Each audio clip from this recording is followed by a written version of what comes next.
Assalamualaikum warahmatullahi wabarakatuh. Kami dari kelompok 5 akan menyampaikan hasil analisis dan diskusi kelompok kami mengenai salah satu kajian video yang berjudul Bahas Revisi Undang-Undang Pemilu, Koalisi di DPR Terpecah. Adapun anggota kelompok kami yang pertama ada Prita Nirwaningdia, yang kedua Priska Cahya Agustina, yang ketiga Risa Fitri, yang keempat saya sendiri Nevi Cahya Ramawati, yang kelima Lina Tadia, yang keenam Clara Krestika, dan yang terakhir ada Nabila Syafa Aulia. Pada gedung parlemen atau Senayan sedang terjadi tawar-menawar politik. Bahan tawar-menawar ini yaitu revisi Undang-Undang Pemilu. Revisi tersebut sudah disiapkan oleh DPR untuk masuk program legislasi nasional. Bahan yang dibahas pada tawar-menawar adalah pilkada.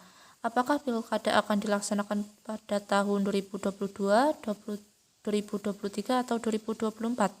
Berdasarkan Undang-Undang Pemilu yaitu Undang-Undang Nomor 10 Tahun 2016 yang berbunyi, pemungutan suara serentak nasional dalam pemilihan gubernur dan wakil gubernur, bupati dan wakil bupati, serta wali kota dan wakil wali kota di seluruh wilayah Negara Kesatuan Republik Indonesia akan dilaksanakan bulan November 2024.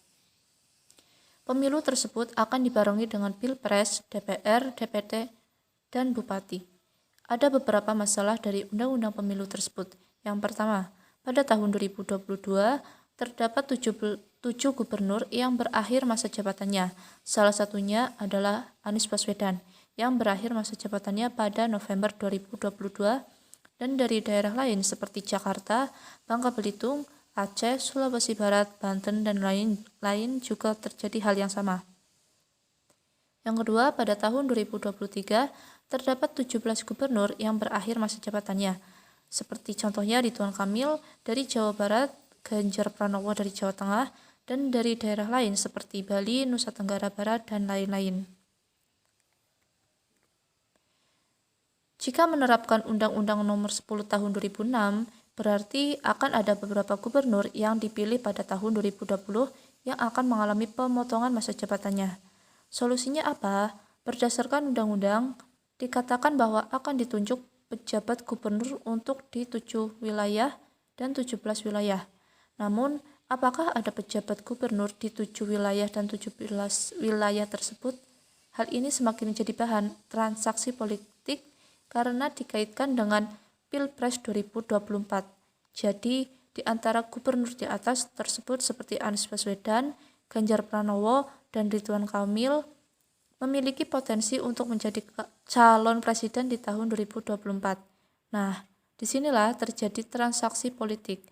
Tetapi Istana sendiri menolak adanya revisi Undang-Undang Pemilu dan hal tersebut berarti pemilu tetap dilaksanakan tahun 2024.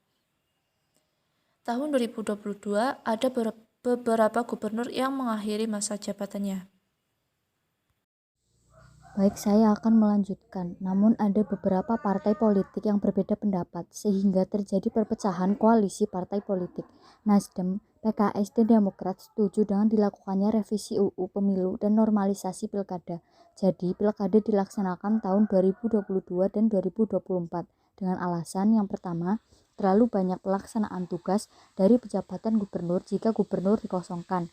Yang kedua, mengacu pada pemilu 2019 sebanyak 894 petugas KPPS yang meninggal dunia.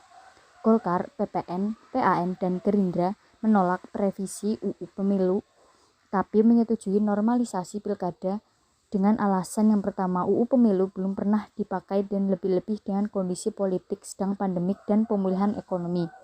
PDIP, PKB menyetujui revisi UU Pemilu tapi menolak normalisasi pilkada serentak diajukan ke 2022 dan 2023. Karena hal ini merupakan RUU inisiatif DPR, tentunya partai politik DPR perlu berembuk dulu dan tanggung jawab mengenai undang-undang perlu direvisi. Pilkada, denormalisasi atau jadi seperti apa? Tawar-menawar ialah yang sedang terjadi. Jika revisi UU Pemilu dibuka, maka akan muncul diskusi mengenai beberapa hal. Yang pertama, ambang batas pencalonan presiden yaitu 20% atau 25%. Yang kedua, ambang dasar parlemen. Yang ketiga, sistem pemilu yang dipakai tahun 2024. Akan ada banyak problem di balik gagalnya revisi UU Pemilu, bahwa faktanya akan ada banyak kepala daerah yang kosong di tahun 2022. Padahal waktu itu adalah waktu pandemik. Ini akan menjadi masalah yang harus dipertimbangkan. Kemudian seharusnya ambang batas diturunkan agar ada beberapa calon, misalnya 3 atau 4 yang dapat dipilih tahun 2024 agar tidak terjadi polarisasi seperti tahun 2019. Jadi sebaiknya elit politik benar-benar mempertimbangkan pemilu yang berkualitas tetapi tidak menggoncang kohesivitas nasional karena bangsa ini butuh konsentrasi. Terima kasih, sekian dari kelompok kami, kurang lebihnya mohon maaf. Wassalamualaikum warahmatullahi wabarakatuh.